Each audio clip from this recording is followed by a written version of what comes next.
Hello friends, मैं हूं आपका होस्ट अरमान और आप देख रहे हैं रेसलिंगपीडिया।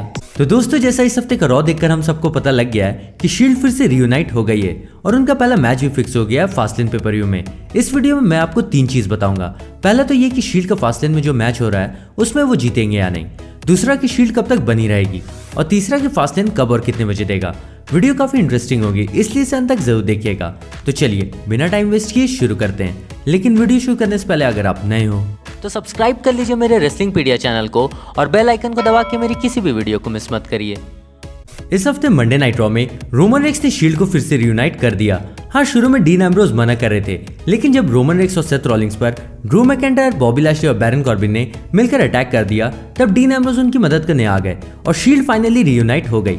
और इसके तुरंत बाद शील्ड का मैच सेट हुआ फास्टलेन पे-पर-व्यू में ड्रू मैकइंटायर, बॉबी लैशली और बैरन कॉर्बिन के साथ। अब जहां तक बात है कि शील्ड इस मैच में जीतेंगे या नहीं, तो मुझे ये लगता है कि इस मैच में शील्ड ही जीतेंगे, क्योंकि इसकी 2 बड़ी वजह है।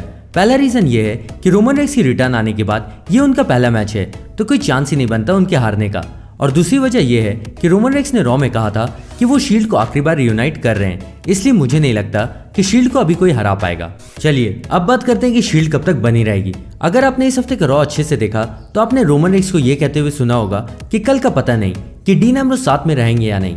तो उन्होंने ऐसा इसलिए कहा क्योंकि आपको पता ही है कि डीन एम्ब्रोज का रेसलमेनिया 35 के बाद कॉन्ट्रैक्ट खत्म हो जाएगा WWE के साथ, और उन्होंने अभी तक कोई दूसरा कॉन्ट्रैक्ट साइन नहीं किया है। इसलिए ऐसा माना जा रहा है कि डीन एम्ब्रोज रेसलमेनिया 35 के बाद चले आएंगे WWE से। देखिए, ऐसा हो सकता है कि ये सिर्फ एक स्टोरी लाइन हो और डीन एम्ब्रोज सच में WWE छोड़कर नहीं जाए। और बहुत सारी रेसलिंग वेबसाइट पर भी मैंने ऐसा पढ़ा है कि रोमन रेक्स के आने के बाद ज्यादा चांसेस है कि डीन एम्ब्रोज अभी रुक जाएंगे।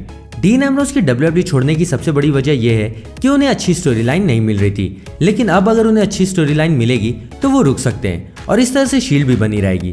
फिलहाल शील्ड तब तक बनी रहेगी जब तक डीन एम्ब्रोज WWE छोड़कर नहीं जाते, और अगर डीन एम्ब्रोज WWE से नहीं गए तो फिर शील्ड लंबे समय तक बनी रह सकती है। मिस्टर मैकमैन भी नहीं चाहेंगे कि शील्ड टूटे, क्योंकि इस हफ्ते WWE की रेटिंग फिर अच्छी खासी चली गई है।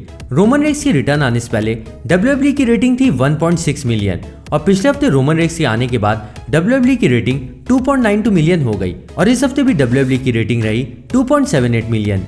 यानी आप देख सकते हो कि शील्ड की रिटर्न आने से भी WWE की रेटिंग अच्छी खासी रही है।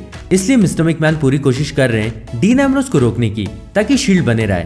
चलिए अब ये तो वक्त ही बताएगा कि डीन एम्ब्रोज WWE से जाएंगे या नहीं। वैसे आप भी कमेंट्स में बताइए आपको क्या लगता है, डीन एम्ब्रोज WWE से जाने वाले हैं या नहीं।